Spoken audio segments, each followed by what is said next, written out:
Saya mau beritahu kepada saudara bahwa doa dan firman adalah hal yang paling berharga yang Tuhan mau menjadi gaya hidup kita.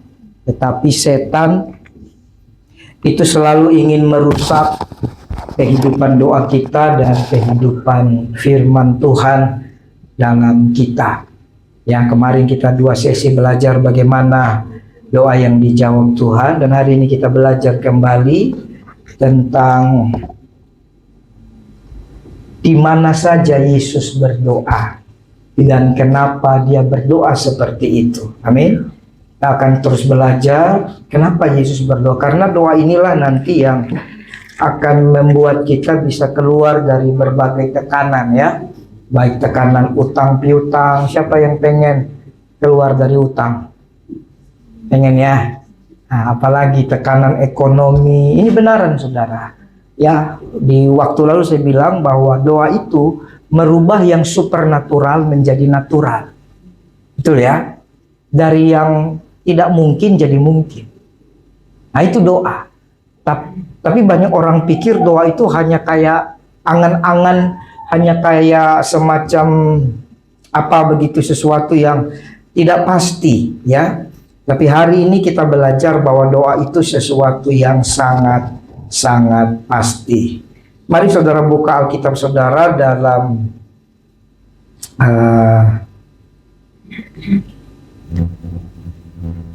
Matius pasal 4 dulu, ya. So lihat dalam Matius pasal yang keempat.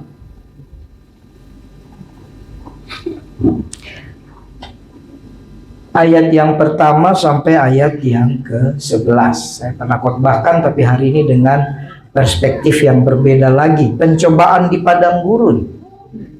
Maka Yesus dibawa oleh Roh ke padang gurun untuk dicobai iblis. Dan setelah berpuasa 40 hari dan 40 malam, akhirnya laparlah Yesus. Lalu datanglah si pencoba ini dan berkata kepadanya, "Jika engkau anak Allah, perintahkanlah supaya batu-batu ini menjadi roti." Tapi Yesus menjawab, "Ada tertulis, manusia hidup bukan dari roti saja, tapi dari setiap firman yang keluar dari mulut Allah." Kemudian iblis membawanya ke kota suci dan menempatkan dia di bubungan bait Allah. Lalu berkata kepadanya, "Jika engkau anak Allah, jatuhkanlah dirimu ke bawah, sebab ada tertulis mengenai engkau, ia akan memerintahkan malaikat-malaikatnya, dan mereka akan menatang engkau di atas tangannya, supaya kakimu jangan terantuk kepada batu." Yesus berkata kepadanya, "Ada pula tertulis, janganlah engkau mencobai Tuhan Allahmu." Dan iblis membawanya pula ke atas gunung yang sangat tinggi dan memperlihatkan kepadanya semua kerajaan dunia dengan kemegahannya, dan berkata kepadanya, "Semua itu akan kuberikan kepadamu jika engkau sujud menyembah aku." Maka berkatalah Yesus kepadanya, "Enyahlah iblis, sebab ada tertulis, engkau harus menyembah Tuhan Allahmu, dan hanya kepada dia sajalah engkau berbakti." Lalu iblis meninggalkan dia, dan lihatlah malaikat-malaikat datang melayani Yesus. Jadi Bapak Ibu Saudara yang dikasihi Tuhan, ada beberapa pelajaran yang kita harus perhatikan baik-baik. Bahwa Yesus itu yang pertama saudara, setelah dia dibaptis, dia berdoa. Betul nggak? Saudara bisa lihat dalam Lukas 3 ayat 21, setelah dia dibaptis, Yesus berdoa. Jadi ini bicara setelah kita benar-benar menjadi milik kerajaan surga, harusnya doa menjadi kehidupan kita. Katakan amin. Coba saudara buka Lukas 3. Ketika seluruh orang banyak itu telah dibaptis, dan ketika Yesus juga dibaptis dan sedang berdoa, terbukalah langit. Jadi saudara, baptis itu sebenarnya simbol bagaimana kita menerima keselamatan. Amin. Baptis itu tanda pertobatan. Nah, Yesus dalam konteks baptis, dia tidak butuh bertobat. Karena dia Tuhan yang tidak punya noda dan salah. Itu sebab dia menjadi darah kurban. Hanya yang tidak punya noda dan salah yang bisa menjadi korban keselamatan. Tapi kenapa Yesus dibaptis? Saudara perhatikan. Karena Yesus memberi teladan. Dalam keberadaannya ketika dia menjadi seorang manusia, dia harus memberi contoh yang sempurna. Bahwa sekalipun tanpa noda dan salah, demi menggenapi firman Allah, di mana dialah sang firman itu, betul? Yohanes 1 ayat 12, firman itu telah menjadi manusia dan diam di antara kita, betul tidak? Jadi dialah sang firman itu, dia tidak mungkin melanggar apa yang dia sampaikan. Kita saja kalau melanggar janji kita, kita malu nggak? Malu nggak? Saya seringkali, mana Eliora anakku yang kusayang itu? Ya, miskomunikasi. Ya, misalnya saya berjanji, nanti ada berkat, kita beli mainan misalnya. Nah, kadang-kadang anak yang dia ingat itu bukan nanti ada berkat, beli mainan, itu yang dia ingat kan. Tiba-tiba besok, kan udah janji beli mainan. Nanti, papi mah. Kata papi kan nanti, enggak, aku dengarnya papi mau beli mainan. Nah gitu kan. Kadang-kadang anak-anak begitu ya. Nah, tapi artinya meskipun saya tidak salah di situ, dan dia juga tidak salah, hanya komunikasi yang tidak sama.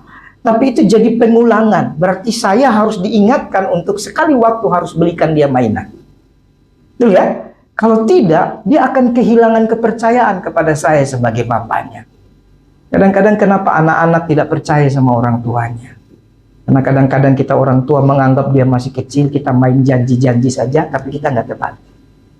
Di masa akan datang akan mengkristal. Kalau mengkristal, terbentuk, lalu di tahun keberapa, masing-masing sesuai karakter, sesuai perjalanan hidup, dia tidak percaya lagi sama kita. Benaran loh saudara. Jadi terlepas dari bicara doa, ini saya juga ajarkan kepada orang tua. Jangan terlalu sering mengecewakan anakmu dengan janji-janjimu. Lebih baik tidak usah berjanji. Amin. Ketika sudah mengkristal, itu repot. Saudara pernah lihat stalaktit dan stalagmit yang di gua? Itu saudara, itu sepertinya kecil ya, sepertinya tipis. Saya pernah pegang saudara, karena saya pernah masuk ke dalam gua-gua. Itu nggak bisa dipatahin seperti otak kita punya pikiran. Itu kalau mau diituin, dicopot, harus pakai pahat. Dan kalau pakai pahat atau benda apalah istilahnya masing-masing, mau pakai gerinda, pahat, terserah, itu dia akan melukai gua aslinya. Kecuali kamu potong setengah.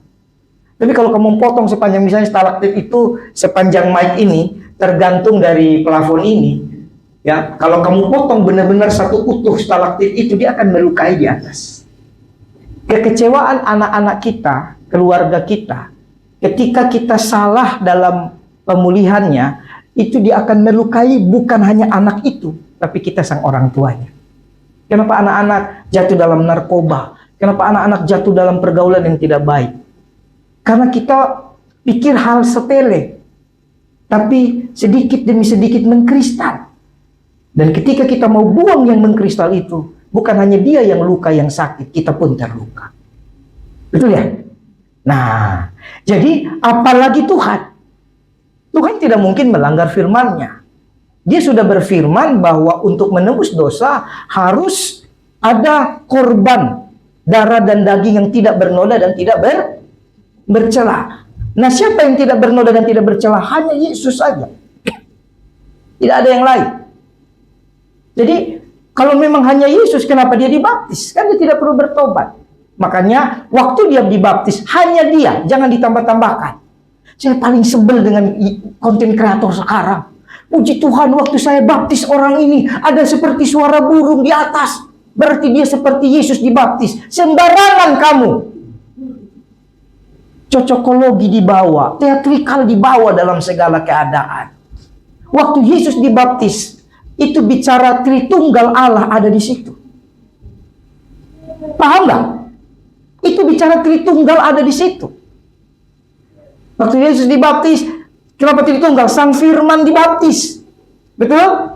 Lalu datang Roh Kudus dalam simbol burung merpati. Betul? Lalu datang suara dari langit. Inilah anak yang kukasihi, kepadanya lah aku berkenan. Ini bukan bicara Tritunggal, itu bukan bicara berapa jumlah Tuhan. Bukan. Tapi bicara bagaimana dia mengasihi kita. Amin. Jadi waktu Yesus dibaptis, dia sedang memberi teladan. Saat dia turun menyelamatkan manusia, dia harus menjadi yang sulung. Ayat Alkitab berkata begitu. Yang sulung, yang pertama. Amin. Menggenapi semua baptisan itu. Maka itu saudara yang belum dibaptis, nanti mulai renungkan berdoa, saudara harus dibaptis. Harus dibaptis. Saya dulu dengan kesombongan saya, dalam agama saya yang dulu sama-sama Kristen, tapi pengajaran yang sedikit berbeda. Tidak fundamentalis banget sih, tapi ternyata mempengaruhi perjalanan iman. Dulu saya merasa saya sudah dibaptis waktu kecil. Tapi waktu saya mulai bertobat, mulai baca Alkitab baik-baik, saya mulai mengasihi Tuhan, saya mulai dibuka pikirannya oleh Tuhan. Saya mulai menyadari bagaimana mungkin anak bayi bertobat. Betul nggak? Saya dibaptis mungkin umur 2 bulan, 3 bulan di gereja saya yang lama. Ternyata itu datang dari ketakutan daripada organisasi, diajarkan kepada jemaat dan dipelihara baik-baik oleh jemaat, dipelihara baik-baik oleh orang tua saya, daripada kehilangan baptis mereka buru-buru. Padahal saudara, baptis itu tanda pertobatan. Kira-kira bisa anak bayi bertobat? Bisa. Makan saja, lapar dia, oe, oe, dia kencing, oe, oe, dia haus, oe, oe. Mau orang Afrika, orang Amerika, orang Argentina, orang Batak, China, Jawa, segala macam, oe, oe. Cuma bedanya ada, oe, oe, oe, oe, oe. Ada yang oe, oe. Buru-buru dia bertobat. Coba kita rendah hatilah saudara. Cobalah kita rendah hati, perhatikan baik-baik. Tapi dalam perjalanan, iya ya, baptis itu tanda pertobatan. Yesus yang tidak berdosa saja. Kalau Yesus mau dibaptis, kenapa tidak waktu sensus umur 12 tahun? Tidak ada ayatnya kan? Kenapa tidak waktu dia baru lahir? Kan tinggal disisipin di perikop baru, taruhlah di misalnya gitu ya. Lalu pada waktu Yesus berumur 2 bulan, dia dibaptis. Kan gitu. Tidak kan? Tapi kenapa baptis ketika dia memulai pelayanan? Amin. Amin. Berarti baptis mengandung sesuatu hal yang mulia. Bahwa waktu kita terima kemuliaan kerajaan surga, waktu kita terima keselamatan, kita harus mengambil sikap rendah hati sebagai tanda. Bukan buah, jangan salah ya. Baptis bukan buah pertobatan. Baptis tanda pertobatan. Amin. Setelah diberi tanda pertobatan, yaitu dibaptis, teruslah kerjakan pertobatan sampai berbuah. Amin. Berbuahnya berapa lama? Seumur hidup. Jadi kita mulai tanggalkan kepercayaan lama karena takut baptis. Tidak, saudara. Ulang-ulang saya ajar saudara, di Alkitab ada banyak ayat atau ada banyak kata-kata yang tidak ditranslate. Bahasa apapun di seluruh dunia menggunakan bahasa asli. Karena itu bahasa surga. Yang pertama apa? Amin. Coba kau pergi ke orang Tiongkok sana, orang Spanyol, orang Afrika, orang apapun, dari Sabang sampai Merauke, amin tetaplah amin. Betul ya? Apalagi nama Yesus, Yesus, Jesus, Yesu, Yesu. Betul ya? Hanya beda lafal. Yang satu lidahnya bengkok kiri, yang satu lidahnya bengkok kanan. Kan? Nggak ada masalah.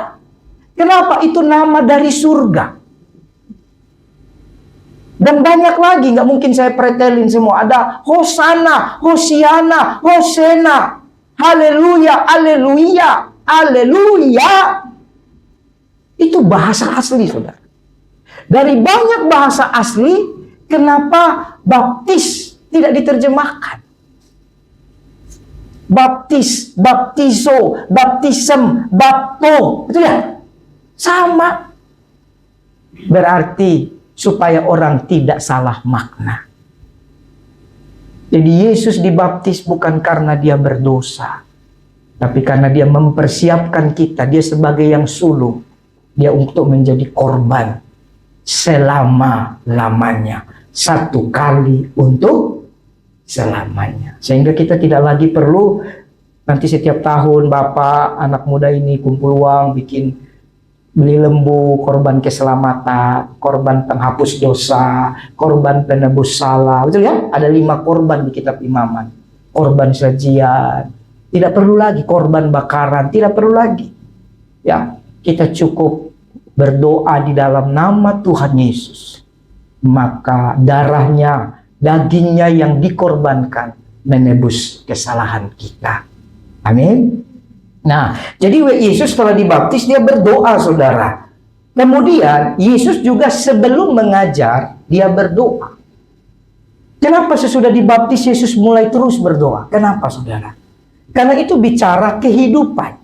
Harusnya saat kita sudah terima Yesus, saat saudara sudah menjadi milik Kristus, saudara harus selalu berdoa. Katakan amin. Selalu berdoa. Pagi doa, siang doa, malam doa. Sekalipun mungkin lamanya masing-masing sesuai dengan cintamu. Saya berharap doa bukanlah sesuatu yang dipaksakan, saudara. Tapi doa harus karena cintamu sama Tuhan. Ucapan syukurmu sama Tuhan. Yang dulu sebelum menikah pacaran, halo? Yang sebelum menikah pacaran, maunya selalu bersama kan? Kok sekarang sudah nikah maunya dia pergi, gua pergi gitu. Gitu nggak? Jangan ya. Waktu pacaran maunya selalu bersama kan? Kenapa? Itu karena cinta, saudara. Karena cinta. Janjiannya hari Sabtu jam 5 sore. Mau jalan-jalan di mana? Dulu kampung saya di Sibolga itu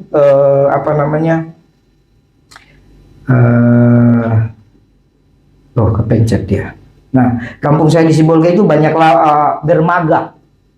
Ya, kita nggak ada duit. Jadi nanti kita duduk, ya gini-gini gue pernah lah, gebetan-gebetan zaman SMA. Pernah juga. Nggak sekudus itu juga aku loh. Jangan saudara pikir pendeta yang ada di sini kudus banget. Tapi puji Tuhan saya nggak pernah pegang tangan. Ya, istriku saja nggak pernah aneh-aneh lah. Karena nggak ada duit. Jadi, kalau ada duit mungkin beda cerita. Jadi dari kelas 1 SMA, kelas 2, kelas 3 di Sibolga itu ada Hotel Bintang 5. Hotel Bintang 5 dari zaman saya kecil sudah ada di kampung saya. Makanya saya waktu sampai ke Tangerang, saya bingung kok kampung saya lebih bagus dari Tangerang ya. Jalannya bolong-bolong. Di sana itu got kami itu besar-besar, saudara. Nggak ada banjir. Iya, kecil tapi enak kotanya. Gitu. Dan standar makanannya tinggi. Makanya standar makan gua tinggi bukan karena gua kaya, bukan. Di sana makan di pinggir jalan murah-murah enak. Di sini kalau murah ya terima nasib lah, saudara. Kalau Anda mau agak enak ya siapkan budget lebih dikit kan. Jadi bukan karena, Pak Budi berarti dulu lahir orang kaya bapaknya. Enggak, semua kami di kota Sibolga itu miniatur Jakarta sebenarnya. Segala suku banyak, makanan enak-enak. Wah, itu cumi paling enak tuh di Sibolga. Mama udah enak. Di sana ada ikan, saudara. Kau makan di warung Padang, itu warung Padang biasa. Ikan, utuh ikan, tapi kamu makan tidak ada durinya. Hebat. Hari-hari saya makan begitu. Murah itu. Dulu nasi bungkus cuma berapa ya? 500 perak kok. Jadi beda sama kita di sini yang gitu cari kau keliling ke warung Padang. Ada ikan begitu? Nggak ada, Bang, nggak ada. Mau beli yang ada aja, Bang, gitu. Nggak ada. Di kami begitu. Di sana cumi gitu kan. Kalau di sini cumi isinya tahu ya. Enak. Di sana cumi isinya udang, isinya cumi. Kau potong enak dan murah. Jadi kami ini bukan sombong, bukan. Ya, semoga ada yang online nonton, orang-orang Sibolga tahu. Luar biasa. Mie tek-tek di sana bukan kayak mie tek-tek di sini. Mie tek-tek di sini karena dipukul kan tek-tek-tek-tek gitu ya. Di sana itu ciri khas mie Sibolga namanya mie tek-tek. Enak sekali. Beda model mie-nya, beda. Bukan mie Medan ya, beda lagi. Beda. Beda. Itu enak sekali, saudara. Makanya waktu itu agak-agak berdebat saya sama istriku. Apa itu? Mie tek-tek. Hebat. Awal-awal merit. Ada mie tek-tek di Jakarta, ada. Beli. Apa ini pas dimakan? Ini mie tek-tek Jakarta, sayangku, katanya. Bukan itu mie tek-tek. Enggak, itu bukan mie tek-tek. Itu mie tong-tong. Kadang masalah nama ya. Ya, kari bebek. Itu biasa. Bihun bebek itu kami biasa di sana. Biasa. Jadi begitu saya datang di sini makan-makan Chinese food, nggak kaget, saudara. Itu makanan kami di sana. Itu bukan yang gimana-gimana gitu. Jadi apa namanya? Nah, saya tidak pernah dapat jajan dari orang tua saya. Terakhir saya dapat jajan itu kelas 4 SD, saya ingat sekali. Kelas 4 SD cuma 100 rupiah. 100 rupiah itu dapat gorengan 2 atau 3. Habis itu tidak dapat lagi jajan dari bapak saya, nggak pernah. Sampai akhir hidupnya. Nggak ada. Jadi kadang-kadang saudara ada gebetan nih. Zaman dulu kan tidak ada handphonenya. Semua kita anak-anak muda itu ada titik-titik kumpulnya. Tiap sore, nanti biasa kami kumpul di dermaga. Nah, bersyukur saya bisa main gitar dari SD. Makanya saya bilang anak-anak muda itu gitar itu modal untuk segala hal. Belajarlah gitar baik-baik. Kayaknya Pak pemain bass di belakang senyum-senyum pasti dia itu. Karena dia juga dari kecil udah jago main gitar. Itu modal. Jadi nanti saudara kita mau ngumpul dimanapun, kita pasti dicari sama teman-teman. Kenapa? Biar seru gitu, jadi pacaran rame-rame gitu. 6 pasang, 8 pasang. Ada yang main gitar. Nah, yang main gitar siapa? Yang bisa main gitar. Jadi meskipun saya tidak ada jajan, wah, teh manis, kopi, gorengan, aman. Iya dong. Aman, saudara. Yang berebutan itu semua. Nanti yang cowok bilang, aku lagi deketin dia. Pokoknya dia kasih apapun, jangan kau dekati. Beres. Yang penting kasih tuh mie goreng, mie tek-tek, nasi goreng, kasih. Jadi nanti kita pulang jam 9, jam 10 malam itu sampai kenyang-kenyang. Aman, saudara. Jadi kalau kita punya sedikit talenta, itu bersyukur, saudara. Nah, jadi saya ingat sekali ada cewek itu naksir sekali sama saya. Model begini ini cepat viral ini nanti. Ya, padahal tapi ada cowok teman juga naksir sama dia. Ya zaman itu sih kapan hari saya lihat di Facebook cewek yang naksir saya tidak cantik. Kan udah hampir 50 juga umurnya. Cuma zaman itu stoknya cuma ada itu ya, kita anak muda semua cantik lah kan gitu ya.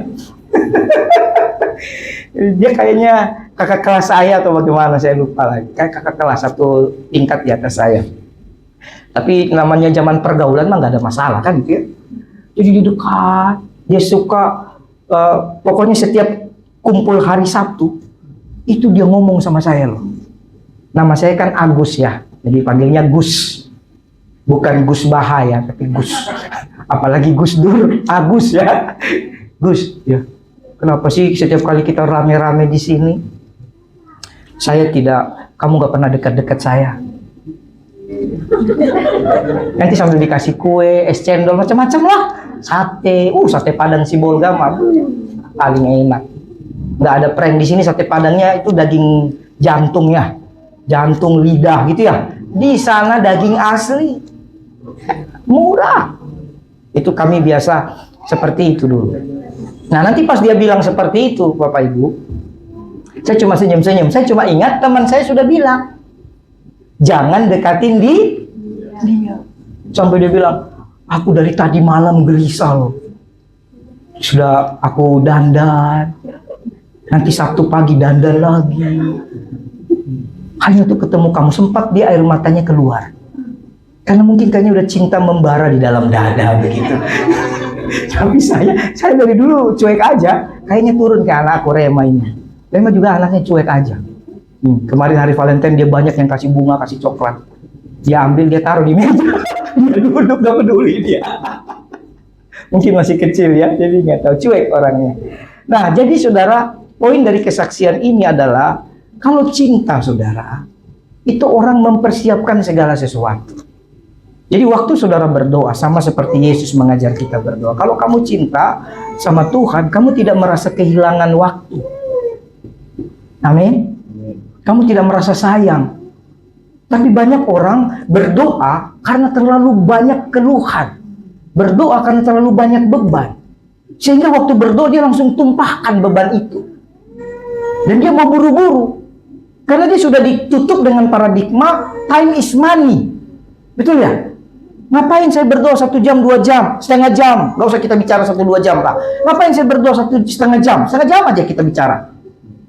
Berat ini. Lebih baik saya berdoa 5 menit aja lah.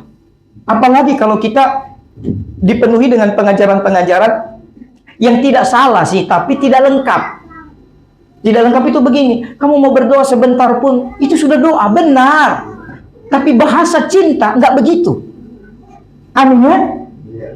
Bahasa cinta itu berikanlah waktu terbaik.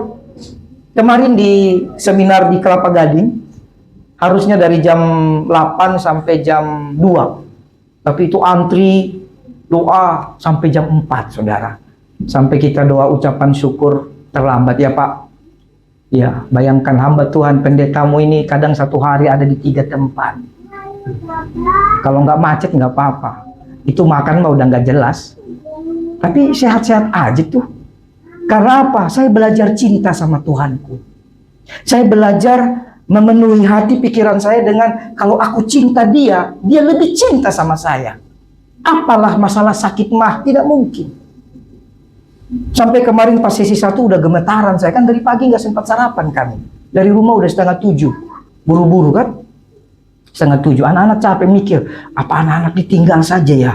Kami pergi berdua. Tapi mikir, nanti ke ucapan syukur bagaimana? Nanti lanjut doa malam bagaimana? Betul ya?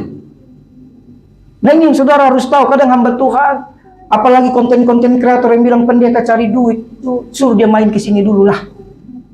Gak usah jauh-jauh saudara, gak usah ke gereja di Papua, di Sumatera, suruh main ke Bukit Rema dulu. Capek kadang saudara. Tapi sukacita, kenapa sukacita? Karena cinta. Kalau nggak cinta nggak bisa. Harus karena cinta. Udah lihat jam 2, oh aman. Selesai sesi. Dibikin sesi tanya jawab dan sesi doakan. Nah, oke lah. Nah, pas tanya jawab, mereka tanya begini, Pak, kami sering menonton media sosial. Oke. Katanya jam doa terbaik adalah jam 3 pagi sampai jam 5 pagi. Ada lagi yang bilang jam doa terbaik jam 1 sampai jam 3 karena di situ malaikat bersiap-siap mendengar doa kita. Lalu ada lagi, jadi mulai heboh tuh, rame, seru. Saya senang begitu. Banyak pertanyaan saya suka. Oh gitu. Bagaimana menurut Bapak? Saya tenang, gimana cara jawabnya? Karena saya tahu mereka sudah ditaburi oleh statement yang kurang pas lah. Saya kalau bilang salah, orang enak. Kurang pas. Akhirnya saya bilang begini. Ada 2 hal kalau kita mau belajar tentang doa. Yang pertama, Alkitab mencatat Yesus berdoa pagi-pagi benar. Betul ya? Artinya apa? Artinya bahwa sebelum memulai hari, Yesus mengajar kita berdoa. Tetapi kata pagi-pagi benar, berbeda masa, berbeda keadaan. Zaman Yesus pagi-pagi benar, ya benar-benar pagi. Paham nggak? Memang teduh. Mungkin dia bangun 4:30, memang teduh, tenang. Belum ada itu bunyi klakson. Betul ya? Kami tidur mau di rumah, kami mau di lavon, pagi-pagi terkaget sama klakson. Teret, apalagi ini? Belum sama dan lain-lain. Mungkin yang saudara tinggal di perumahan lebih padat lagi, lebih pusing kan? Masih mau tidur enak, mulai ada suara-suara yang membangunkan. Jadi kita perlu bijak memahami pagi-pagi benar dengan apa? Bukan dengan cari bahasa asli, bukan. Dengan cinta, katakanlah ini. Bahasa terbaik itu bahasa cintamu dengan Tuhan. Pengertian terbaik, pengertian kasihmu sama sang Khalikmu yang menyelamatkanmu. Itu bahasa terbaik. Nah, zaman sekarang pagi-pagi benar itu kayaknya nggak ada. Saya kebetulan sering pulang jam 1, sering pulang jam 2, sering pulang jam 3. Yang kemarin di Tanjung Priuk kami nyampe rumah jam 2. Sering pulang jam 3. Sering pulang jam 4. Di jam itu jalan raya Jakarta, Jabodetabek tetap ramai. Paham? Tidak ada sepi, tidak ada. Cuma mungkin tidak macet. Tapi saya pernah ke Keki jam 2 macet. Kenapa macet? Ternyata ada truk mogok. Wah, selesai sudah. Mau putar balik tidak bisa kan, jalan satu arah kan? Ya tunggulah dapat belokan atau keluar dari situ. Itu macetnya 1 jam. Itu mau ngantuk, mau nangis, campur jadi satu. Jadi pagi-pagi benar itu bicara yang penting mulailah hari dengan bersama Tuhan. Kalau Anda yang mungkin rumah dan tempat kerjanya jauh, kamu masuk jam 7 atau jam 8. Sementara kamu harus berangkat jam 5:30. Karena kalau kamu berangkat jam 6 kena macet, gitu ya. Berarti kamu harus berangkat jam 6. Berarti kamu harus bangun kurang lebih 4:30 kan? Betul ya? Lalu kalau kamu bangun 4:30, bisakah kamu berdoa 1 jam? Nggak mungkin. Karena kamu masih harus siapin yang lain-lain ya. Berarti bagaimana caranya? Yang penting kamu tahu kamu sayang Tuhan. Dan itu bukan keterpaksaan. Pahami dulu. Apa? Bukan. Kamu doa biasa saja. Mungkin karena sibuk pagi, kamu tidak bisa memberikan 1 jam. Berdoalah mungkin 5 menit, 10 menit. Tidak apa-apa. Yang penting mulailah hari dengan bersama Tuhan. Berdoa. Tapi setiap orang tentunya beda-beda kan. Ada yang dia masuk kantor jam 10. Masuk kantor jam 10, kalau dia mau doa pagi setengah jam, 1 jam, boleh dong. Silakan. Yang penting poinnya, kau mencintai Sang Penciptamu. Jadi itu poin pertama, pagi-pagi benar. Lalu yang kedua, saudara, bicara berdoa, berikanlah waktu terbaik. Amin? Nah, waktu terbaik berbeda-beda. Ini saya kasih contoh. Orang yang pagi-pagi dia sudah heboh, sudah sibuk, dia tidak bisa berikan waktu terbaik. Tapi dia sampai di rumah jam berapa biasanya? Biasanya. Yang normal nih, tidak ada lembur-lembur. Taruhlah sampai di rumah jam 6, jam 7 malam. Betul dong? Ya, kan pulang jam 5, setengah 5 kan? Dengan macet dan dramanya jam 6, jam 7. Oke lah dia istirahat, mungkin bercengkrama dengan pasangan, dengan anak-anaknya 1 jam. Berarti jam 8. Betul ya? Berarti waktu terbaiknya kapan, saudara? Itu. Kurang lebih jam 8. Disitulah kamu berdoa yang 1 jam. Tapi kadang, nah ini, orang tidak beri waktu terbaik. Udah bercengkrama kurang lebih 1 jam, 2 jam dengan pasangan, istri atau suami atau anak. Jam 8, apa yang dia buat? Me time. Main game. Tahu? Me time, main game. Sampai ngantuk. Sudah ngantuk jam 10. Ingat, besok pagi harus bangun pagi. Lalu mulai datang kepada Tuhan yang penuh pengertian. Ya kan? Tuhan, terima kasih hari ini. Waktunya saya istirahat, Tuhan. Aku cinta padamu. Haleluya. Amin. Lalu berharap mengalami Tuhan. Bisa nggak? Tetap terlepas dari kamu pagi-pagi benar, sama tutuplah hari dengan doa. Kalau kamu mau yang bertumbuh, berilah waktu terbaik. Jangan waktu terbaikmu kamu pakai untuk dirimu lagi. Wah, kesempatan potong bawang nih kalau ibu-ibu kan. Cacah daging. Biar anak-anak besok makan somai lagi. Bapak Ibu, semua pekerjaan apapun, mulai yang paling sederhana sampai yang paling ribet, tidak ada habisnya. Betul. Gak akan ada habisnya. Kamu mau orang kantoran, mau pengusaha jualan makanan, pengusaha apapun, kerja biasa, gak ada habisnya. Tinggal kamu mau berikan gak waktu yang terbaik. Amin. Begitu saya mulai ngomong itu baru mereka bilang, oh gitu ya Pak?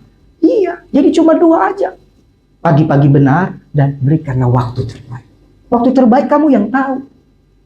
Saya dulu waktu bertumbuh. Nah, ada satu poin lagi. Satu lagi, bayar harga. Bayar harga itu bukan waktu terbaik. Bayar harga justru waktu tersulit. Kamu memberikan waktu tersulit, itu bayar harga. Bapak punya uang cuma 200.000. Bapak udah siapin 200.000 itu posnya mau beli ini, beli ini, beli ini. Betul ya? Tiba-tiba ada orang butuh 200.000. Masalahnya bukan dia butuh 200.000. Bapak tergerak. Kasih dia 200.000. Gampang apa sulit? Sulit. Tapi Bapak punya 200.000. Ada orang butuh 10.000. Gampang atau sulit? Gampang. Tapi yang jadi masalah, kamu 200.000 punya, lalu ada orang butuh 200.000 juga, dan kamu ada dorongan. Itu sulit, saudara. Mau taat atau enggak? Keputusan di tangan kita. Nah, demikian juga doa. Kalau bayar harga, itu bukan yang terbaik. Bukan waktu terbaik kita. Tapi itu lebih baik lagi. Kenapa? Yang kita nggak sanggup, kita berikan sama Tuhan. Kalau mau bertumbuh begitu. Yang kita nggak bisa, kita berikan buat Tuhan. Dulu, awal-awal saya terus bertumbuh, saya pagi itu pasti 1 jam. Bahkan lebih. Kenapa? Ya kan saya nggak kerja, saya nggak dikejar-kejar, harus mandi, berangkat kerja, kan gitu ya. Kebetulan memang saya hamba Tuhan dari muda, dipersiapkan jadi hamba Tuhan. Jadi saya bisa berdoa pagi 1 jam, 1,5 jam, 2 jam, nggak ada masalah. Malam pun saya bisa berdoa 1 jam, nggak ada masalah. Dan saya setengah siang, jam-jam 2, jam 3 sore, saya berdoa. Waktu terbaik saya, pas tidak ada pelayanan, nggak ada masalah. Tapi jangan tiru ya, silahkan sesuai cintamu, amin. Tapi saudara, waktu awal saya bertumbuh, selalu karena saya di doa-doa yang mulai rapi, mulai disiplin, mulai saya ada dorongan selalu bangun jam 2 pagi atau 2:30. Nah, itu doa bayar harga. Mengerti dulu ya, saya doa bayar harga. Ngantuk saudara. Makanya bersyukur punya gitar dan bisa main gitar. Ngantuk, saya mulai doa. Nggak ada kata-kata, cuma nyanyi. Jadi saudara, doa itu cuma menyembah. Nanti mulai doa misalnya, contoh misalnya. Ku sanjung kau di tempat tinggi. Amin. Sebab engkau imam besar aku. Ku sanjung. Itu aja. Tidak ada saya bawa beban. Tidak ada. Nah, ini doa yang Yesus mau ajar. Kadang-kadang kita berdoa sudah mikir, Tuhan, aku dengar khotbah kemarin, kalau aku datang kepada Tuhan, utangku pasti lunas. Kalau aku datang kepada Tuhan, karirku pasti naik. Kalau aku datang kepada Tuhan, sakitku pasti sembuh. Bapak Ibu, itu betul. Betul. Itu berkat yang pasti kita terima. Katakan amin. Tapi jangan memulai fondasi doamu karena itu. Bangunlah hubunganmu karena mengasihi Tuhan. Nanti di situ baru ada berkatnya. Saya lakukan, saudara, bertahun-tahun. Saya juga nggak ngerti, saya juga tidak pernah berdoa supaya saya dapat karunia penglihatan, supaya saya ngerti Alkitab, nggak ada. Saya cuma pokoknya saya nyanyi, saya bersyukur. Saya diselamatkan dari jalan, diselamatkan dari pembunuhan. Bapak saya itu mau dibunuh ulang-ulang, saudara. Zaman kami masih di Sibolga karena utang banyak. Ya, bapak saya kemana-mana bawa pisau, gitu. Kami sudah diancam. Pernah sekali waktu saya kaget, kelas 3 apa kelas 2 SMA itu. Tiba-tiba ada teman-teman saya datang sama saya. Teman-teman yang badannya otot-otot kayak adirai begitu. Tapi bukan binaraga, pekerja keras. Gitu. Jadi orang yang pekerja keras lah begitu. Jadi badan ototnya terbentuk karena kerjanya berat. Gitu. Datang mereka, kaget saya. Wih, saya pikir apa? Langsung mereka bilang itu orang itu mau bunuh kau. Benar, iya. Jadi saya tidak tahu, tapi teman-teman yang jaga saya. Jadi begitu melewati hal-hal yang seperti itu, kira-kira lalu kamu diselamatkan Tuhan, mau bersyukur nggak? Bersyukur, saudara. Sekalipun mungkin saya belum bertobat saat itu. Sekian tahun kemudian baru saya bertobat kan? Saya bertobatnya di sini. Tapi peristiwa demi peristiwa itu mulai mengingatkan saya. Saat saya belum bertobat saja, Tuhan pakai banyak cara untuk tolong saya. Amin. Terlebih kalau kita sudah bertobat. Yang penting kita merubah paradigma kita dengan datang sama Tuhan. Yang penting datang dulu, bukan bawa segala problema. Makanya coba perhatikan lagu doa yang benar dengan lagu penyesalan diri itu beda. Lagu doa yang bisa membawa saudara masuk hadirat Tuhan contohnya begini. Ku datang Tuhan dalam hadirat-Mu. Tahu? Berhiaskan kekudusan seluruh surga sujud menyembah-Mu, ku tersungkur dan berseru. Ada kata-kata tentang Tuhan tolong aku bawa pergumulan. Ada. Kudus, kuduslah. Ayo nyanyi.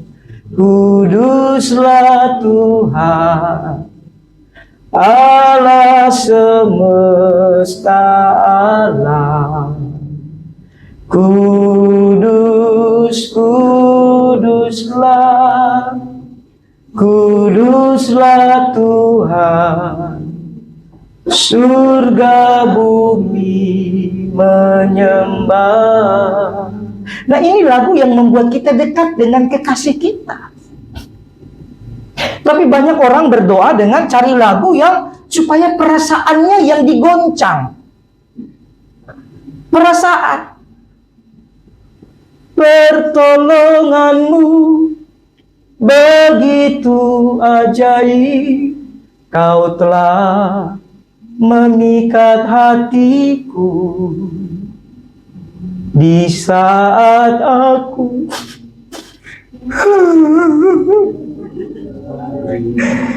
di situ tangan-Mu. Besok Tuhan deadline-nya.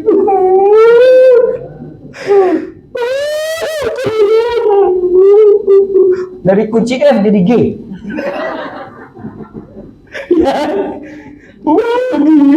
Keluar semua 1011. 1111. Nah, keluar itu semua. Tidak salah ya, tidak salah. Tidak salah. Tapi saya mau kasih tahu saudara, itu tidak bisa membawamu masuk lebih jauh ke hadirat Tuhan. Tidak bisa. Itu hanya memberikan rasa lega sesaat. Lega loh, habis nangis kan lega. Tidak apa-apa kok, saya tidak bilang itu salah.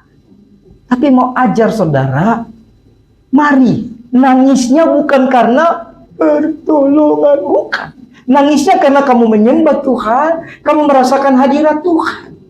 Suasana surgawi, kamu yang kotor, najis, buruk, tidak layak, tapi diselamatkan oleh Tuhan. Nah, itu nangis yang membuat kamu bergairah dalam doa. Kalau yang gitu nanti utang lunas nggak doa lagi, percaya sama aku. Pas lagi masalah, doa.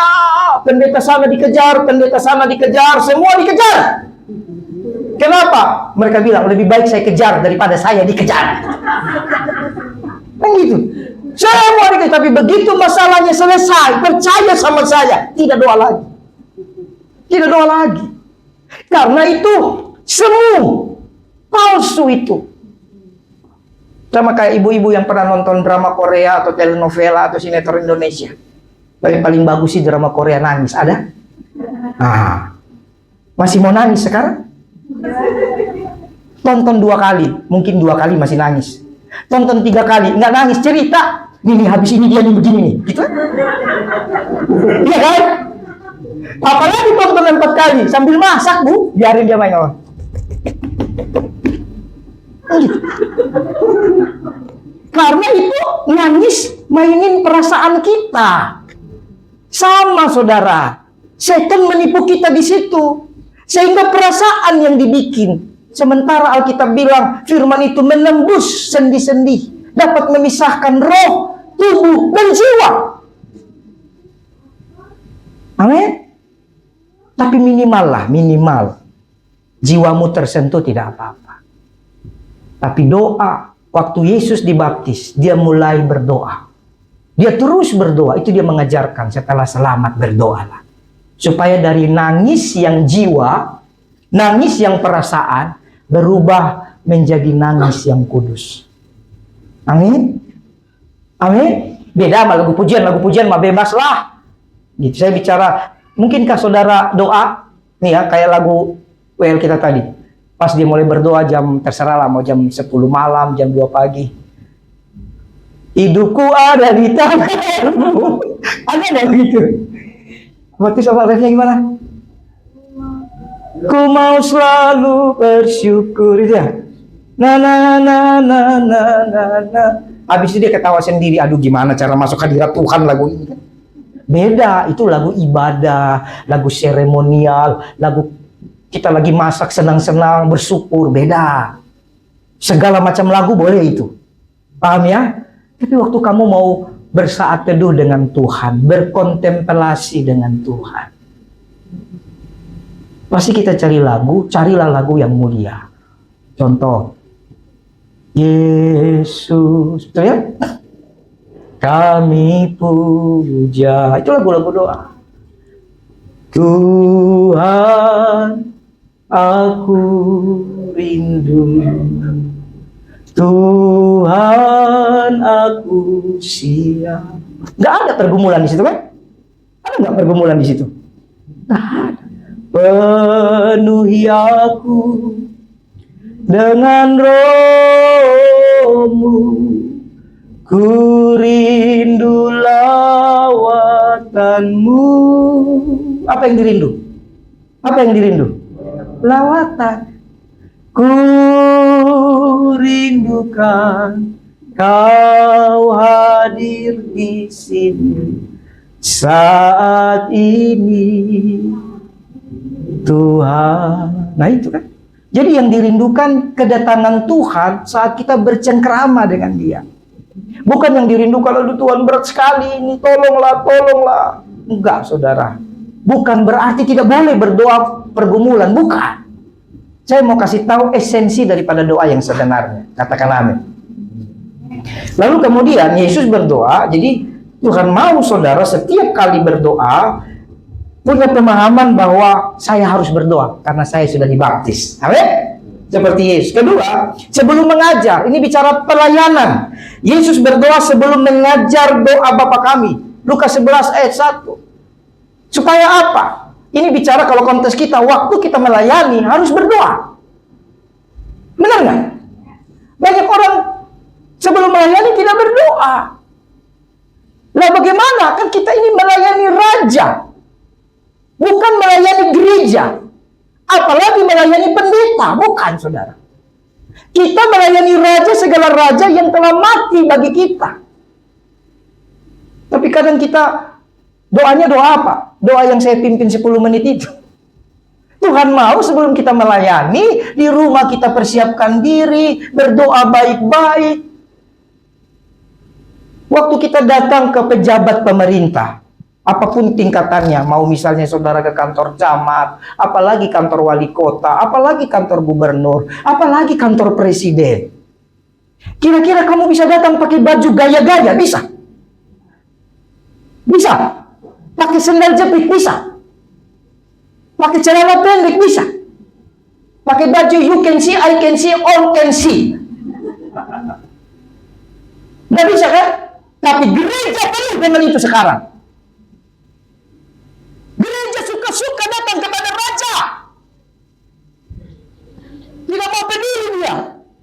Yang penting fashionable. Mau fashionable? Keren.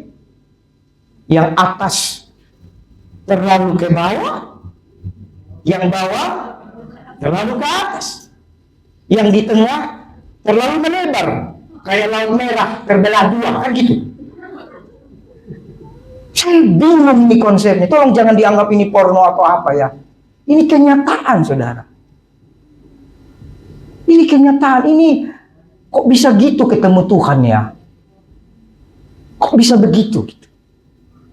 Jadi itu karena waktu habis bertobat tidak bergaul, tidak berdoa dengan Tuhan. Sehingga waktu melayani pun tidak bergaul dengan Tuhan. Amin. Harusnya setiap hari berdoa, bergaul dengan Tuhan, bercakap-cakap. Supaya waktu melayani juga berdoa, bergaul dengan Tuhan. Tidak harus yang keren kok. Ada satu gereja di di mana itu? Pokoknya di Tangerang inilah. Dia bilang, mereka atur jam bajunya. Minggu pertama baju apa, minggu kedua baju apa, minggu ketiga baju apa. Saya pikir itu baik juga. Nah, tapi ada satu yang keren. Di minggu keberapa gitu, minggu kelima. Jadi kalau ada minggu kelima, 1 tahun ini ada 5 minggu itu mungkin beberapa kali aja ya. Kalau ada minggu kelima, boleh pakai kaos. Kalau orang baca cuma boleh pakai kaos, ini khusus pelayan ya, beda sama jemaat. Khusus pelayan. Kalau jemaat nggak apa-apa, yang penting sopan. Boleh pakai kaos, tapi di bawahnya ada tulisan kecil. Memang harus baca yang kecilnya itu. Jadi kalau pelayan pakai kaos, tapi wajib pakai jas. Paham nggak? Wajib pakai jas. Kalau jemaat sih bebas. Yang penting sopan. Jadi pas saya datang ke saya pas diundang khotbah ke gereja itu, pas minggu kelima yang pakai gaos tapi pakai jas. Maksudnya para pelayan ya, WL, pemain musik, penerima tamu, kolektan, pokoknya melayani hari itu. Wih keren ya, saya salah kostum saya pakai batik. Mereka semua pakai jas blazer, kan nggak dikasih tahu dress code. Lalu pas gembalanya duduk di samping, saya tanya, Pak, ini acara spesial, kenapa? Pakai jas semua. Dia ketawa, oh ya Pak, nanti habis ibadah saya jelasin. Intinya aman. Habis ibadah, langsung dia bawa saya ke tempelan apa tuh, mading. Tulisan kecil banget saudara. Jadi fontnya Times New Roman ukuran 8. Karena tulisan atasnya Times New Roman atau apa ukuran 30. Jadi kecil sekali. Harus pakai jas atau blazer. Wah. Oh, lalu saya tanya, kenapa buat begitu Pak? Pas diajak sambil makan. Ini para pelayan suka ikut tren-tren. Jadi saya mikir sama sesama hamba Tuhan, boleh juga lah tren, tapi bagaimana caranya supaya trennya tetap sopan dan santun kepada raja yang tak terlihat. Amin. Oh, pakai jas, baik juga. Tapi saudara bersyukur saya bukan pendeta yang seperti itu. Bebas. Yang penting sopan. Amin. Jadi ini bicara sebelum mengajar. Artinya kalau konteks kita melayani, berdoa, saudara. Supaya apa? Supaya pelayanan kita ada urapan. Pelayanan kita ada kuasa. Saya kasih tahu rahasia ya. Saya berkhotbah di sini akan sangat memberkati saudara. Kalau saudara yang melayani di sini mempersiapkan hati. Paham ya? Tapi kalau saudara yang melayani tidak siap dalam secara spiritual, maka pengkhotbah bukan hanya saya, siapapun juga akan berjuang supaya firman itu sampai kepada jemaat. Tapi kalau saudara di sini yang melayani, hatinya sudah siap, saudara berdoa, nanti hamba Tuhan hanya fokus menyampaikan firman. Dia tidak lagi fokus menghancurkan benteng-benteng spiritual yang tidak baik. Dia hanya fokus bagaimana firman itu sampai ke hati jemaat. Amin. Nah ini peperangan rohani saya kasih tahu saudara. Jadi sebelum melayani, berdoa baik-baik. Amin. Apapun pelayananmu. Kemudian saudara, sebelum Yesus memilih rasul, ini bicara keputusan hidup. Tentunya Yesus tidak memilih, saya mau jadi tukang kayu apa tukang es cendol gitu ya. Apa saya jadi nelayan? Tidak. Karena dia adalah Tuhan. Dia memilih pelayan-pelayan. Nah, dalam konteks kita, dalam kita memilih keputusan-keputusan krusial dalam hidup kita, harus banyak berdoa. Amin. Amin. Kadang kita enggak, kita selalu cocokologi, kayak orang ujian pilihan ganda kan. Mana lebih berat? Kapas 100 kilo atau batu 100 kilo? A. Beratan batu. B. Beratan pergumulan. C. Beratan kapas. D. Nggak tahu. Karena saudara nggak tahu jawabannya, ambil pulpen, jatuhin. Cet. Ya kan? Zaman sekolah dulu atau pura-pura nggak tahu. Kalau sudah mentok otaknya kan, udah mentok nggak dapat jawaban, kita jatuhin pensilnya. Oh, jawabannya jatuhnya di D. Tidak tahu, siap-siap ditempelin guru. Ya kan? Bagaimana mungkin kita berikan jawaban dari satu pelajaran yang sudah diajar kepada kita kepada pensil pulpen yang tidak belajar? Seringkali kita begitu, saudara. Ketika kita punya pilihan-pilihan dalam hidup, kita jadikannya main judi, kayak pilihan ganda. Apa namanya? Roulette. Ya. Pokoknya kalau nanti bapak ini hubungi saya, berarti benar nih, benar. Tapi kalau bapak ini nggak hubungi saya, berarti enggak. Benar, dihubungi sama bapak itu. Wih, benar, berarti saya pilih. Habis itu dapat tawaran lebih besar lagi, bingung lagi kan? Mulai salahin Tuhan. Tuhan, kemarin kan aku berdoa, kalau bapak itu hubungi saya, berarti ini dia jodohnya. Tapi kenapa sekarang dapat tawaran yang lebih besar lagi, Tuhan? Gimana ini? Banyak yang begitu, saudara. Nah, ini saya beritahu, dengan Tuhan tidak ada yang gambling. Dengan Tuhan, ya. Yang penting kamu mau ikut seperti Tuhan. Amin. Kita kembali ke Matius 4 tadi.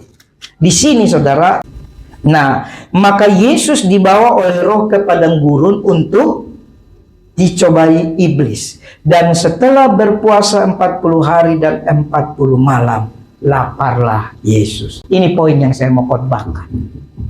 Jadi Yesus itu, saudara, mengajarkan kita beberapa jenis doa. Minggu ini mungkin ini. Kalau selesai, kalau enggak kita lanjut minggu depan. Salah satu jenis doa yang kita belajar hari ini adalah doa puasa 40 hari. Waktu kita baca ayat ini, kita baca bagaimana hebatnya Yesus mengalahkan iblis sang pencoba, kita terkagum-kagum. Itu lihat. Bagaimana dia tidak kalah dengan iblis. Saya sudah pernah khotbahkan berapa waktu lalu, betul ya? Dia tidak kalah ketika disuruh merubah batu jadi roti. Karena kalau dia rubah, bukan masalah dia hebat, tapi berarti dia budak setan, kan gitu. Berarti dia mau mengikuti perintah setan, betul?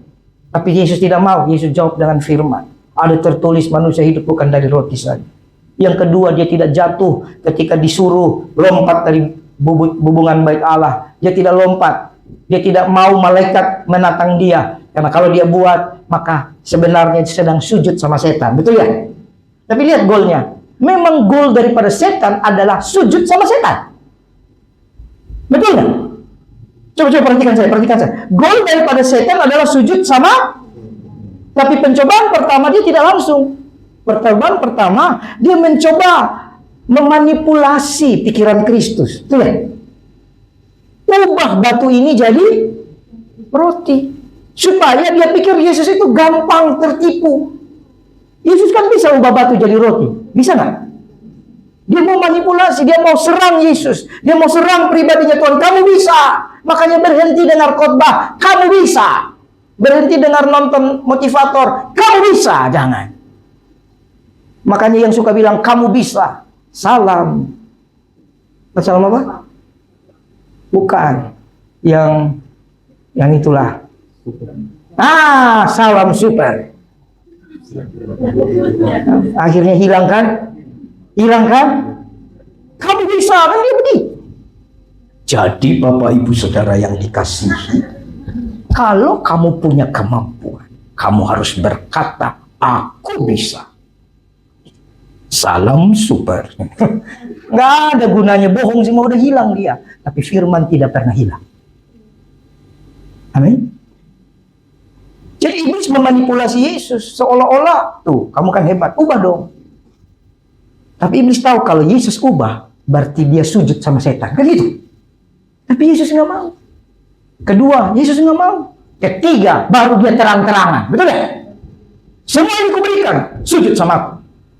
Apa kata Yesus? Engkau iblis. Nah ini. Kenapa Yesus bisa lakukan itu? Ini sebenarnya ada poin yang Tuhan mau ajar kita lewat ayat ini. Bukan hanya bicara 3 pencobaan, kita akan menang.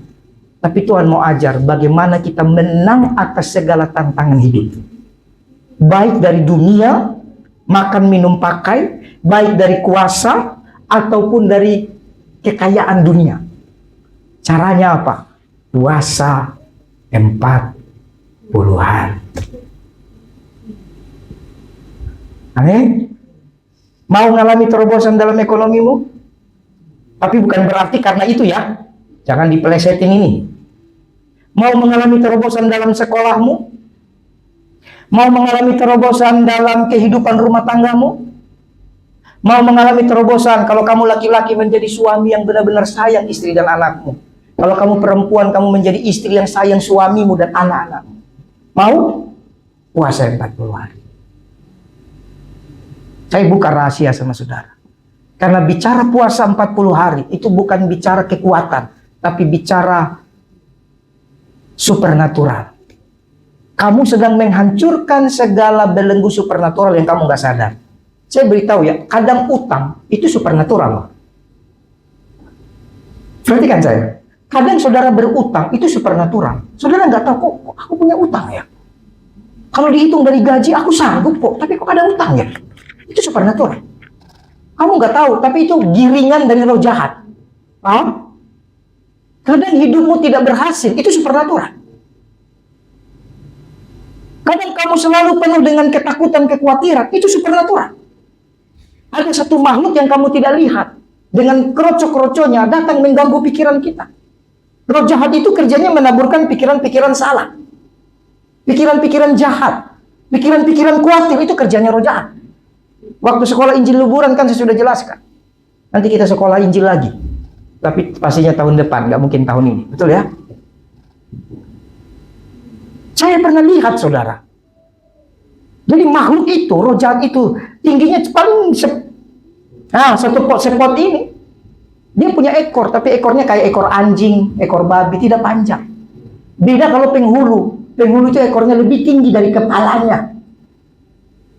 Benaran saudara. Kalau Tuhan buka mata saya, mata saudara, tapi kalau bisa janganlah. Lebih baik saudara lihat kerajaan surga aja. Tapi nggak lihat juga nggak apa-apa, karena berbahagia orang yang percaya meskipun tidak. Iya. Tapi ada orang-orang dapat kasih karunia melihat itu. Giginya bagaimana, kupingnya ada yang bulat, ada yang tajam. Gitu. Jangan terlalu percaya perutnya buncit, berarti yang buncit-buncit semua itu penuh dengan roh jahat kan gitu.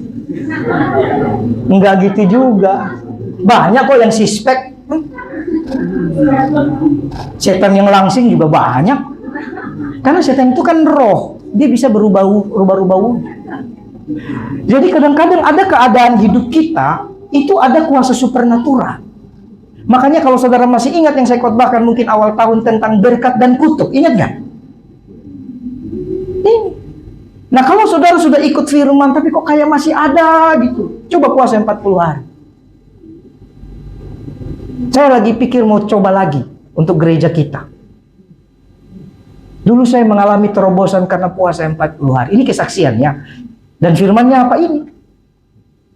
Yang pernah puasa 40 hari 40 malam di Alkitab dicatat dua. Yang pertama Musa, yang kedua Yesus.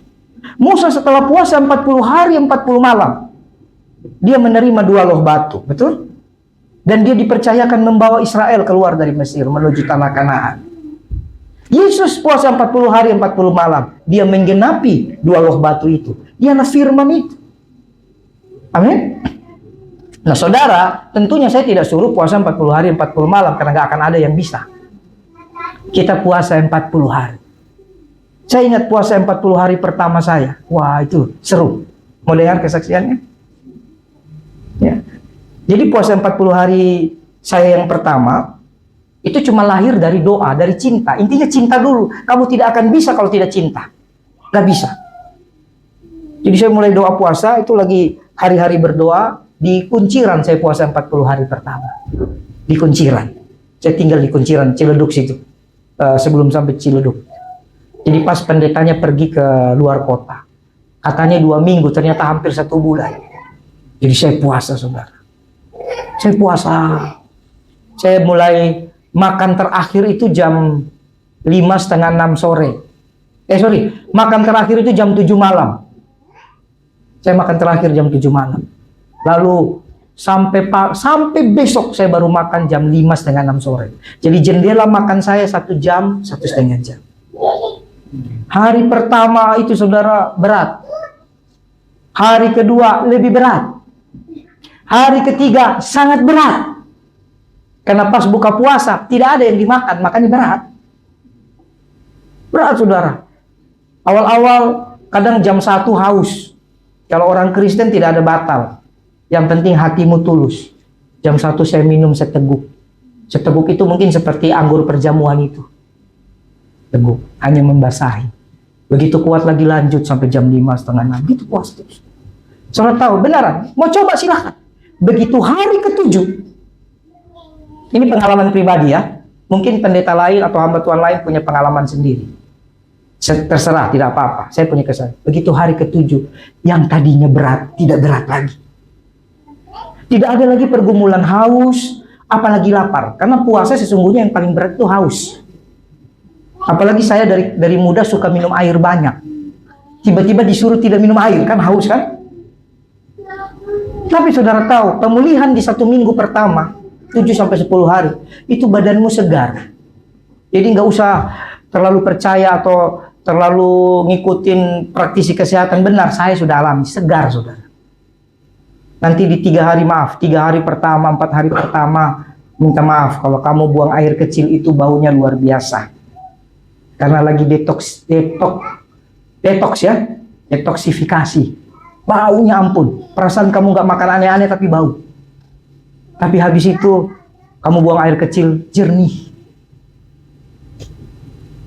Lalu habis itu masuk di minggu kedua, hari ke-belasan, hari ke-13, 14, udah biasa aja.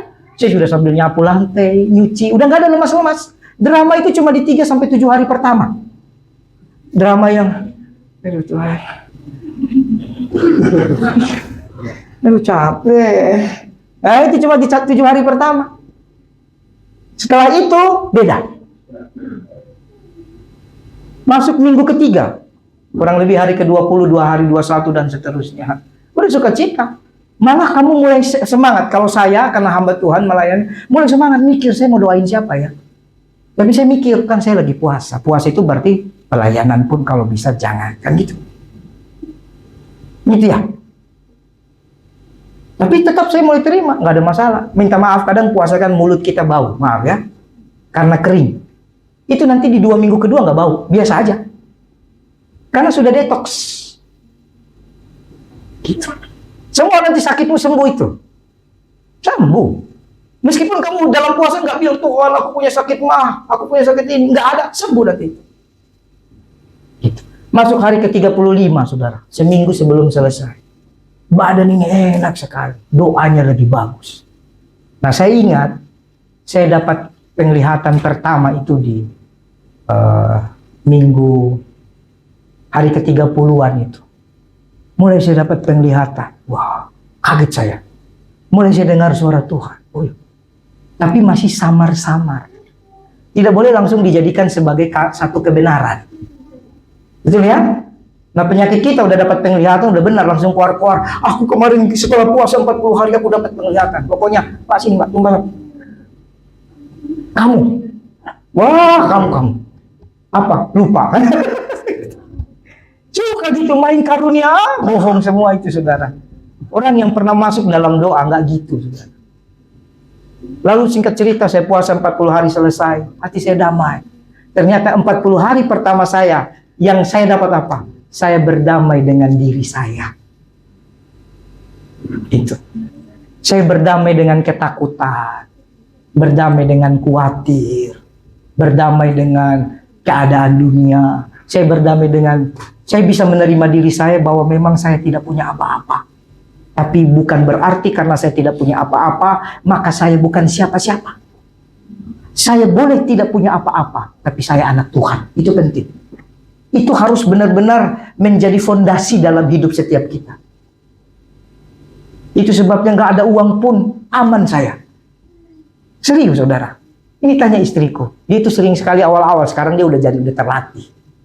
Udah mental baja Wonder Woman ini. Dia gabungan antara Wonder Woman dan apa? Nah itulah kau cari sendirilah. Sama apa namanya? Zaman saya sekolah ada namanya Google Five. Gabungan antara Wonder Woman dengan Satria Baja Hitam yang berubah sama Supergirl, sama Spider Girl. Nah, itu semua dia gabungannya itu. Karena terbentuk, saudara. Jadi dulu waktu kami ngontrak, benaran saudara, Tuhan Yesus tahu kesaksian ini. Bukan sekali, tapi hampir setiap tahun. Kami pernah ngontrak belasan juta kan. Begitu ngontrak belasan juta, tinggal seminggu atau 10 hari jatuh tempo. Uang yang ada untuk kontrakan cuma 2 atau 3 juta. Kalau kontrakannya 15 juta, uang yang ada 13 juta, kekurangan 2 juta aman itu. Betul ya? Tapi Tuhan izinkan kami kontrakan 15 juta, uang yang ada 2-3 juta. Mau dari mana bayarnya? Kalau pengusaha masih punya pengharapan, pasti nanti ada orderan. Betul ya? Lalu seorang hamba Tuhan mau dapat dari mana, saudara? Nanti setiap kali istriku tanya, "Pi gimana?" Ya tenang saja. Saya bisa tenang bukan karena saya sok hebat. Harus punya terobosan. Amin. Anda harus menerobos dirimu sendiri. Hancurkan itu ketakutanmu. Bagaimana menerobosnya? Itu saya puasa 40 hari dulu. 1 kali puasa menyelamatkan kita, menjaga kita, menolong kita sampai akhir hidup. Benar? Seperti Yesus. Puasa 40 harinya 1 kali. Tapi dia kuat pikul salib sampai selama-lamanya. Betul nggak?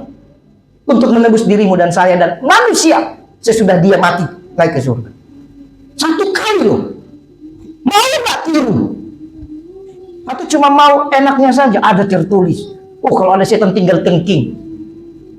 Kamu butuh terobosan supernatural. Amin. Lalu tiba-tiba dapat pelayanan. Ini benar. Ke mana itu? Jawa Tengah. Lalu saya bilang sama istriku, otak saya ada nakal-nakalnya dikit. Namanya manusia kan? Saya bilang, ini kesempatan lari dari tanggung jawab. Tanggal berapa, Bu? Pak, tanggal sekian atau sekian. Oh, jatuh tempo tanggal sekian. Berarti pas jatuh tempo, kita masih di Jawa. Jadi ada alasan bahwa tidak bayar karena lagi di Jawa. Itu otaknya nakal-nakal dikit. Langsung saya bilang, oke. Tapi otak satu lagi berharap, pasti dapat angpau, pau. Kami bawa mobil berangkat ke Jawa. Sampai di Jawa, saudara. Pelayanan segala macam. Ada si angpau. Tapi ya ampun, angpaunya hanya untuk ganti bensin dan makan. Cuma 1 juta ya. Sementara masih 15 juta kita butuh. Dari mana?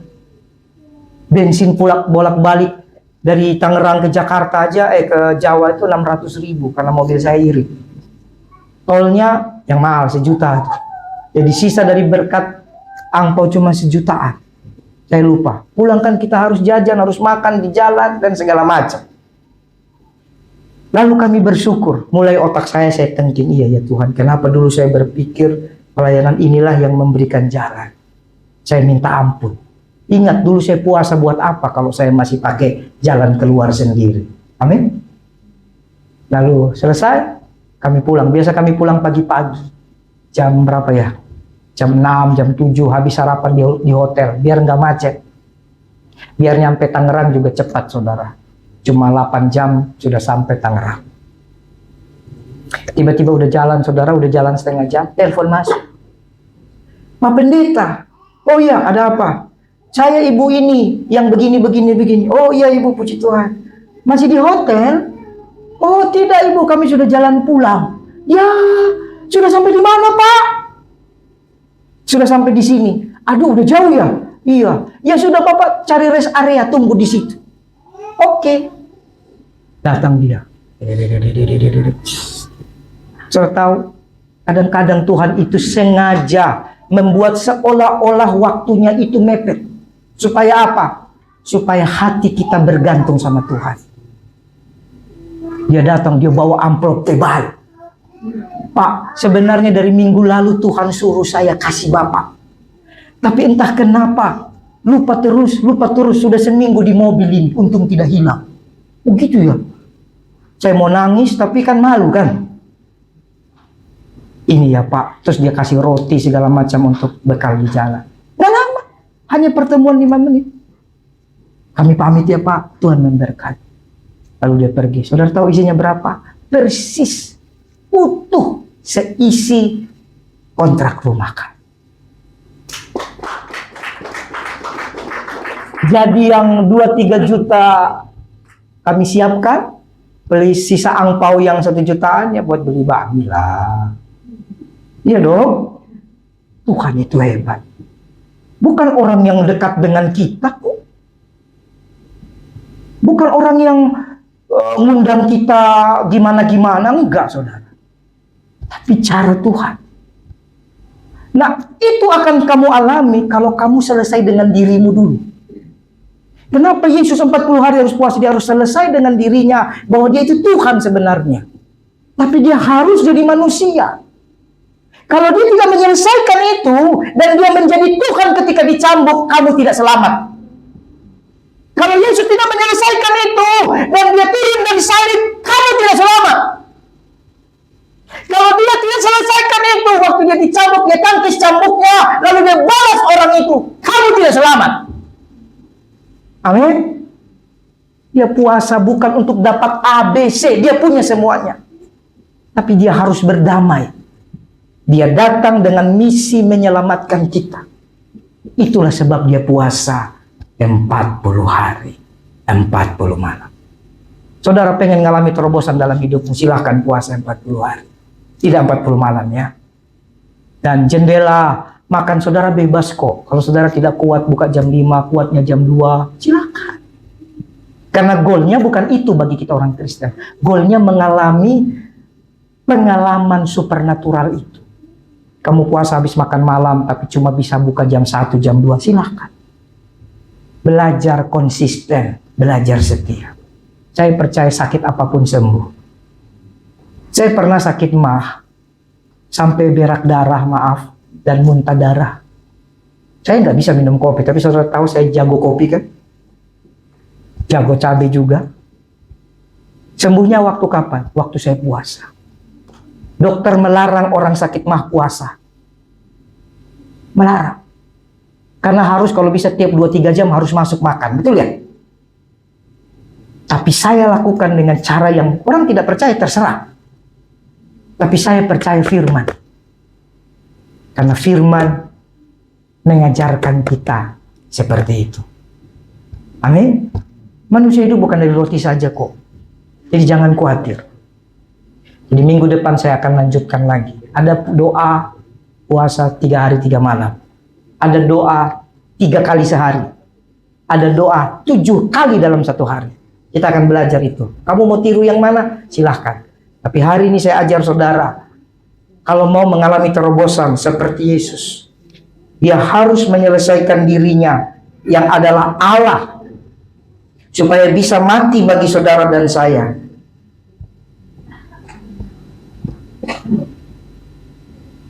Saudara harus belajar puasa 40 hari. Amin. Rema siap? Siap nak? Bagus kalau bisa, minimal 3 hari. Jadi kamu makan cuma sekali sehari. Papi senang kalau kamu makan sekali sehari. Budgetnya berkurang kan? Yang mau langsing gampang. Pas 40 hari saya turun 16 kilo. Iya. Gampang, nggak usah diet aneh-aneh, pusing diet hitung kalori. Ribet bener, makan-makan aja. Paling gampang apa? Puasa, turun itu. Ya tentunya tidak sama ya. Ada yang turun 16 kilo, ada yang turun 5 kilo. Tapi yang pasti turun berat badan. Logikanya lah, kamu biasa makan 3 kali sehari, sekarang cuma sekali sehari kan? Pasti turun lah. Pasti turun. Dan yang paling bagus saudara, terobosan dirimu. Ya, terobosan. Waktu saya mau menikah, ditolak ya sama 2010 ditolak sama siapa tuh? Siapa yang nolak saya tuh ya? Bukan dia, adalah oknum di balik dia.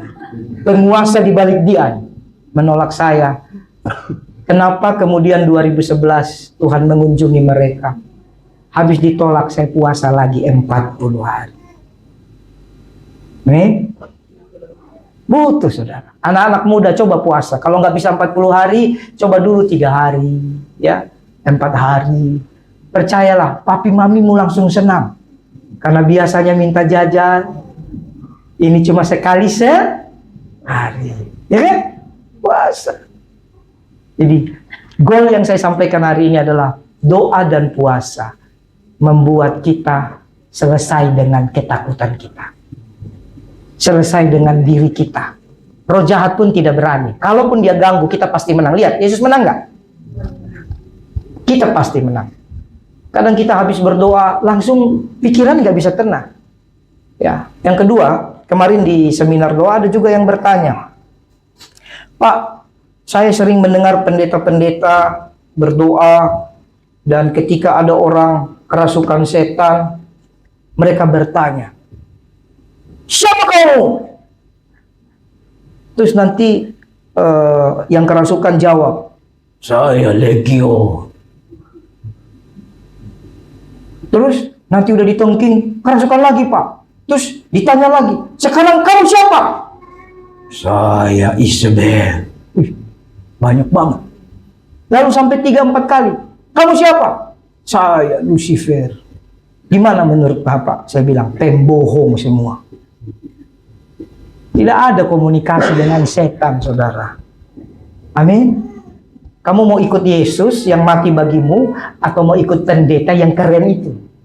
Pilihan di tangan kita. Tidak ada Yesus ajak komunikasi setan. Gak ada. Sekalipun ada dalam kasus Legion, baca konteks dulu lah. Amin. Nah ini semua cuma karena tidak pernah mau mempraktekkan doa, cuma mau praktekkan hebat-hebatan.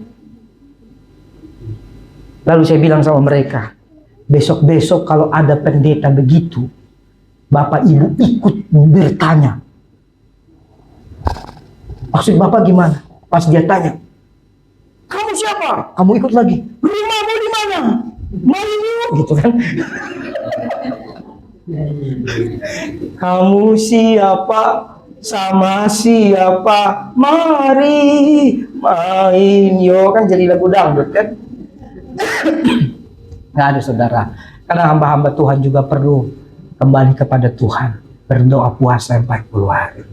Ya itu oknum-oknum saja ya, tidak semua hamba Tuhan. Terlalu banyak hamba Tuhan yang sangat baik dan diurapi Tuhan. Amin. Tapi ada banyak juga oknum-oknum seperti itu. Jadi hari ini mari doa puasa. Suami istri mau hubungannya langgeng lagi, puasa 40 hari. Benaran saudara. Ya ekonomimu mau pulih, puasa 40 hari. Usahamu mau diberkati, puasa 40 hari. Masa depanmu mau diberkati, puasa 40 hari. Ya, yang tidak mungkin jadi mungkin waktu kamu berani mengalami terobosan dalam hidup. Tuhan Yesus memberkati. Mari kita berdoa.